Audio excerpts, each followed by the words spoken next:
तो अगला पार्ट बेटा हमारा है कि एक कॉन्केव मिरर के सामने एक ऑब्जेक्ट उसकी तरफ अप्रोच कर रहा है और वो अप्रोच कर रहा है इन्फिनिटी से। इन्फिनिटी पे था, धीरे धीरे आ रहा है, नजदीक और नजदीक और नजदीक, फिर फाइनली वो फोकस तक आता है। तो इन्फिनिटी से जब वो फोकस तक आएगा तो उसकी जो इमेज बनेगी उसकी गति में क्या प्रभाव होगा ये हम बताने जा रहा है। तो आप लिखिएगा वेलोसिटी, बाय चांस ये हेडिंग पिछली हेडिंग से मिलती हुई नजर आएगी, लेकिन पिछला प्लेन मिरर में था, अब कॉन्केव मिरर में ले रहा है। वेलोसिटी ऑफ इमेज आप VI से लिख दें and velocity of object VO in concave mirror. Concave mirror, देखो बेटा एक कॉन्केव मिरर बना रहा है, हियर इज कॉन्केव मिरर। आपको पता है कॉन्केव मिरर की एक प्रॉपर्टी है, वो क्या, पोल और फोकस के बीच में अगर ऑब्जेक्ट रखा जाए तभी इसकी वर्चुअल इमेज सेम साइड बनती है। अगर ऑब्जेक्ट को पोल से लेके इन्फिनिटी तक रखा जाए तो इसकी इमेज सेम साइड में रियल बनती है। कंसेप्ट ये है, समझिएगा, ये फोकस है, ये सेंटर ऑफ कर्वेचर है, फोकस से दुगना दूरी पे होता है। तो पता सेंटर ऑफ कर्वेचर की दूरी रेडियस ऑफ कर्वेचर यानी 2f के बराबर होती है और ये डिस्टेंस f के बराबर होती है। लॉजिक पे आइएगा बेटा, और जिसने क्वेश्चन पूछा वो जरूर ध्यान रखिएगा। फर्स्ट पार्ट लिख रहे हैं, देखो बेटा ऑब्जेक्ट को आप इन्फिनिटी से लाते हैं, object o dash at infinity है, तो बताओ when object is at infinity then its image is obtained at the focus. तो बेटा इसकी इमेज फोकस पे बनती है। ठीक है, ध्यान देना बेटा, बड़े ध्यान से सुनिएगा। जब ऑब्जेक्ट इन्फिनिटी है तो इमेज फोकस पर है। अब बताओ ऑब्जेक्ट इन्फिनिटी से C के बीच में आया, मतलब ये ऑब्जेक्ट अब इन्फिनिटी पे नहीं है, ये C और इन्फिनिटी के बीच में यहां कहीं आया, ये मतलब अब हमारी मेजरेबल डिस्टेंस पे है, ना तो इन्फिनिटी पे है ना तो C पे, इस पे बीच में आया। तो इमेज देखो बेटा यहां से, इसे आप I1 इमेज लिख लें, खिसक के इसके बीच में बनती है। इतना आई होप आपको याद होगा कि जब ऑब्जेक्ट इन्फिनिटी पे था तो इमेज फोकस पे थी, जब ऑब्जेक्ट इन्फिनिटी से C के बीच में हुआ तो इमेज बेटा फोकल लेंथ और सेंटर ऑफ कर्वेचर के बीच में कहीं आती है। जब ये ऑब्जेक्ट इस सेंटर ऑफ कर्वेचर पे आ जाता है, ये ऑब्जेक्ट यहां आ जाता है, तो बेटा इसकी इमेज यहां आ जाती है। तो अब जिसने पूछा था वो लोग और अन्य लोग भी ध्यान देंगे। बेटा देखो ऑब्जेक्ट ने इन्फिनिटी से लेके C तक की जर्नी तय की, ये बहुत बड़ी जर्नी है इन्फिनिटी से आना, लेकिन इमेज ने केवल और केवल फोकस से C तक की दूरी तय की। कौन तेज चला बताओ?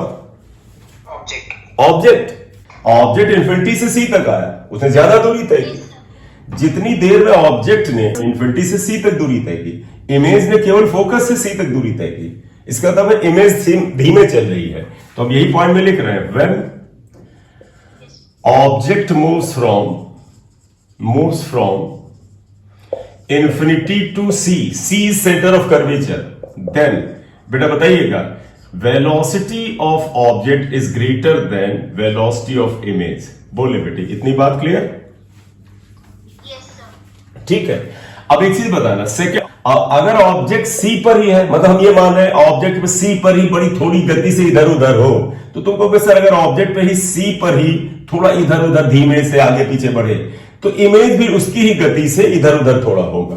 तो अगर हम आगे बात करें, if object is at C, अगर ऑब्जेक्ट C पर ही है, मतलब एक स्पेसिफिक केस बना रहे हैं, तो तुम कहोगे सर वेलोसिटी ऑफ ऑब्जेक्ट और वेलोसिटी ऑफ इमेज लगभग बराबर होंगे। करेक्ट? ठीक, इसका यह मतलब हुआ कि सेंटर ऑफ कर्वेचर पे ऑब्जेक्ट को आप बहुत थोड़ा सा इधर उधर हिलाते डुलाते हैं तो ये इमेज भी जो हिलेगी डुलेगी उसकी गति से नहीं होने वाली। हाँ, अब आप देखो थर्ड केस आया, अब इसमें खेल देखिएगा। अब अगर ये ऑब्जेक्ट बेटा सेंटर ऑफ कर्वेचर से फोकस के बीच में, ऑब्जेक्ट यहां से हटा और फोकस से सेंटर ऑफ कर्वेचर के बीच में आया, तो जो इमेज देखो object is between centre of curvature and focus, तो इमेज सेंटर ऑफ कर्वेचर से दूर इधर कहीं जाती है और रियल इमेज बनती है। फिर देखो ये ऑब्जेक्ट फोकस पे आया तो इमेज इसकी कहां चली जाएगी? एट इन्फिनिटी चली जाएगी। तो ध्यान दिया तुमने, जब ऑब्जेक्ट सेंटर ऑफ कर्वेचर से फोकस के बीच में आता है तो ये बड़ी थोड़ी सी दूरी तय करता है, लेकिन उतनी देर में इमेज जो है सेंटर ऑफ कर्वेचर से इन्फिनिटी चला जाता है, यानी अब ऑब्जेक्ट की स्पीड कम है और इमेज की स्पीड ज्यादा है। क्लियर? हाँ।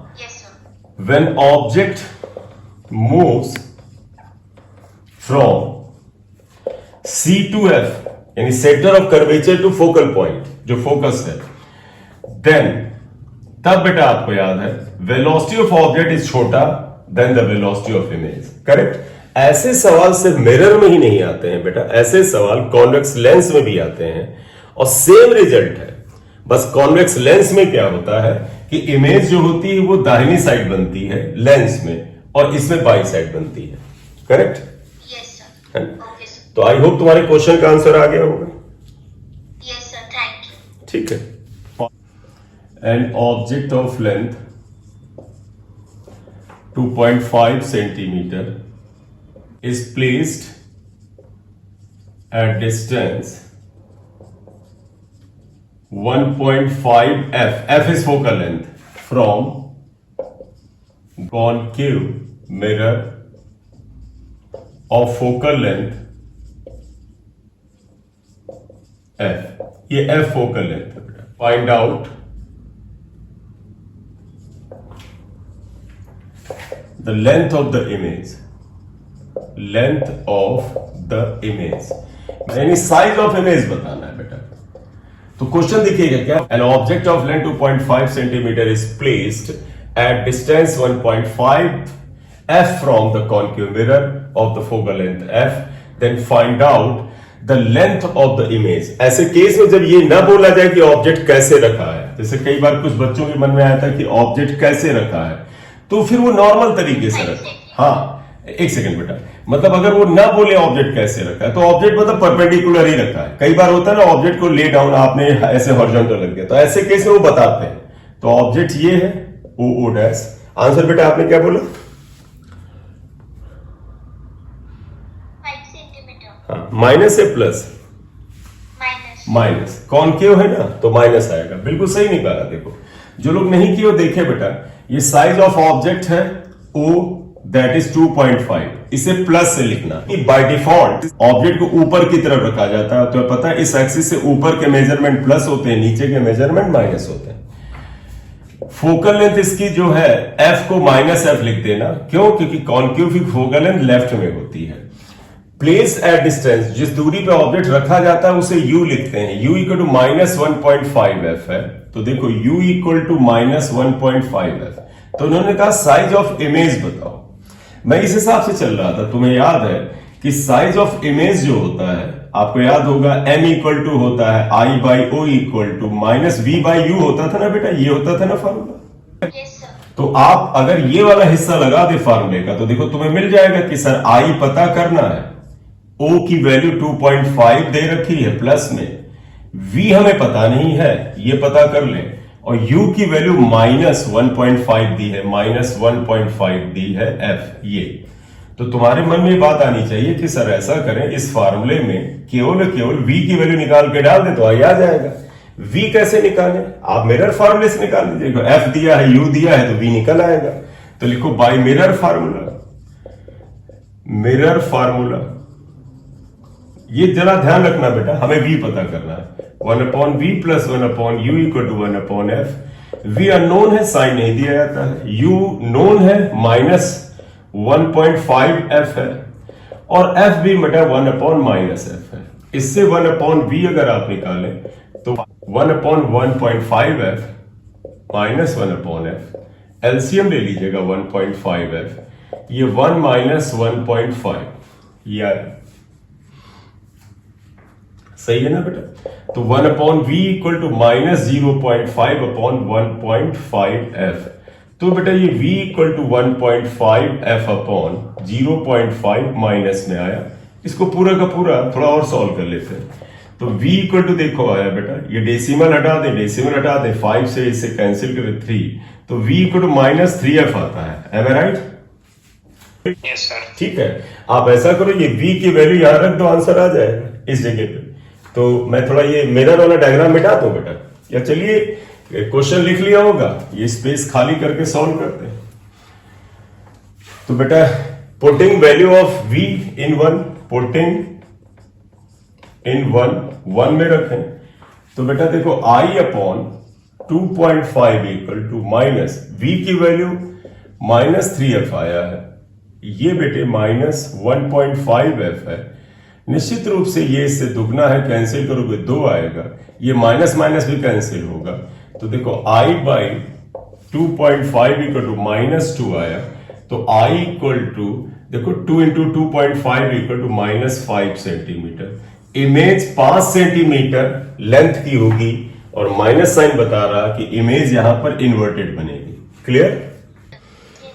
एक्चुअल में m का फार्मूला f के टर्म में लगा के भी काम हो सकता था, क्योंकि m का फार्मूला किस में लगाना चाहिए था, हम m का फार्मूला f और v में लगाते, तो f दिया हुआ है, v निकल आता। लेकिन उससे बेहतर है मेरा फार्मूला लगा, सब निकल के आता है ना? Yes sir. ठीक है, तो ये एक मिरर फार्मूले का एक क्वेश्चन हुआ। Square of side 3 centimetre is placed at a distance of 25 centimeter from a concave mirror of the focal length 10 centimeter. The center of the square is at the axis of the mirror and its plane is normal to the axis. Find out area of the image. Image का area बताना है। A square of side 3 centimeter is placed at a distance of 25 centimeter from a concave mirror of the focal length 10 centimeter. The center of the square is at the axis of the mirror and its plane is normal to the axis. Find out the area of the image. तो एक तरह से solution देखो तो ये areal magnification पे है।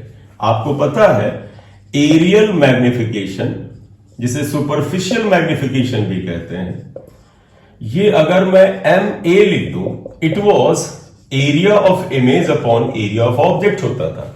और आई होप आपको याद होगा ये V बाई यू स्क्वायर भी होता था। बोले बेटा यही तो है, यस सर। है ना? V बाई यू स्क्वायर भी होता था और ये M स्क्वायर भी होता था, जहां M is the linear magnification, ये लीनियर मैग्निफिकेशन होता था।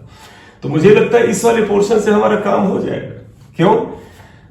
एरिया देखो बेटा, साइड ऑफ ऑब्जेक्ट दे रखा है, यानी AO हमें पता, हम इस वाले पार्ट से करेंगे। ये M बेटा लीनियर मैग्निफिकेशन है, उसने लिख दिया है। तो देखो एरिया ऑफ ऑब्जेक्ट जो आएगा, इसकी साइड 3 सेंटीमीटर है, स्क्वायर है बेटा। मतलब अगर आप इसका डायग्राम बनाने में इंटरेस्टेड है छोटा सा, तो इनका ये मतलब था, कुछ बच्चे डायग्राम नहीं समझ पाते हैं। ये मिरर है, कहते यहां पर आपने एक स्क्वायर बॉडी रखी है, स्क्वायर है, और इसका सेंटर जो है इस एक्सिस पर है और ये परपेंडिकुलर ऐसे रखा है, जैसे यहां मिरर है, मेरा हाथ स्क्वायर हो और ये मिरर के सामने ये रखा हो ऐसे। तो ये ऑब्जेक्ट है, तो एरिया ऑफ ऑब्जेक्ट हो जाएगा 3 स्क्वायर यानी 9 centimetre square. Area of image हमें निकालना है, तो ये पता ही निकालना है। We you it is place at distance of 25, तो देखें u इक्वल टू -25 दे ही रखा इन्होंने सेंटीमीटर, और फोकल लेंथ उसकी दे रखी है 10, -10 होती है क्योंकि कॉन्केव की फोकल लेंथ नेगेटिव है।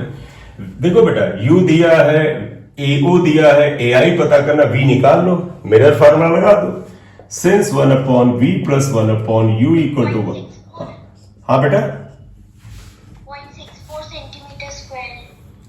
थोड़ा सा लगा रहा, देखो कुछ गलत हुआ तुमसे या कुछ है? तो ये देखो इसको हम अप्लाई कर रहे हैं, -25 इज u, f 1/-10, तो 1/v इक्वल टू 1/25 - 1/10। एलसीएम ले लीजिए यहां पर, मुझे लगता है सीधे 25 × 10 ही कर लीजिए, ज्यादा क्या सोचा जाए। तो यहां 10 माइनस ये 25 आएगा, तो 1/v इक्वल टू -15/150, ये 25 है, तो 25 × 10 3/50 आ रहा फिलहाल, तो v इक्वल टू -50/3। v इतना, आंसर 4 है शायद। Yes, sir. हाँ सर -4 हाँ। हाँ मतलब 4 मतलब हाँ, माइनस का मतलब नेगेटिव। हाँ ठीक है, तो v इतना आ गया बेटा। आप ऐसा करो, v की वैल्यू यहां पर रखो, u पता है ये रखो, और इक्वेशन 1 में रख के निकाल लो। तो मैं इस जगह सॉल्व कर देता हूं। तो therefore equation 1 can be written as area of image upon area of object equal to v by u का whole square. Area of image 2 determine, area of object हमने निकाल लिया था, 9 आया था। v की वैल्यू बेटा हमने निकाल ली, -50/3 आया। u की वैल्यू ऑलरेडी हम जानते थे, हाउ मच, -25 स्क्वायर। ये माइनस माइनस कैंसिल, 25 को इससे कैंसिल कर 2, तो ai upon 9 is equal to, देखो बेटा 2/3 का स्क्वायर 4/9 आएगा, 9 कैंसिल है, ai इक्वल टू 4 आ जाएगा। Correct, centimetre square. देखो यहां तक रिफ्लेक्शन पे काम कर लिया, लेकिन कॉनकेव मिरर और कॉन्वेक्स मिरर के कुछ और सवाल कर लो। फॉर्मूले सेम ही लगने हैं बेटे, केवल साइन रूल का ध्यान रखना है कि किसमें फोकल लेंथ प्लस है, किसमें माइनस है, और इन सब चीजों को ध्यान रख के लगाइए, आंसर आ जाएगा। करेक्ट।